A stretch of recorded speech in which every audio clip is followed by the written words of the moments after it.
Hello అందరికీ, welcome to my channel. ఈరోజు అయితే ఈవినింగ్ అయితే మేము శివాలయం టెంపుల్కి అయితే వెళ్ళేసాము. మార్నింగ్ అయితే పోచమ్మ టెంపుల్ దగ్గరికి వెళ్ళేసి దర్శించుకొని అయితే ఈవినింగ్ అయితే యాక్చువల్లీ శివాలయం ఉందనేసి తెలియదు మాకైతే. మా ఫ్రెండ్ అయితే చెప్పేసరికి ఇక్కడ అయితే వచ్చేసాము. చూడండి, అక్కడ ఎంట్రన్స్లో అయితే కృష్ణుడితో అయితే బాగుండింది లైట్స్తో అయితే. ఇంకొంచెం ముందుకు వెళ్ళగానే అయితే అక్కడే అదే ప్లేస్లో అయితే చూసారు ఎంత పెద్ద బావి ఉందో. ఇది మన పురాతన కాలం నాటి బావి అంట. చూడండి, ఇంకా ఇలానే పెట్టేశారు కదా.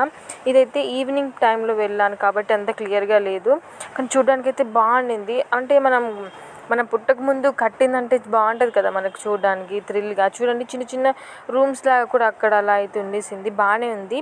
ఇది ఇంకా శివునికి ముందే ఉంది, అక్కడే టెంపుల్ ఉండేసింది.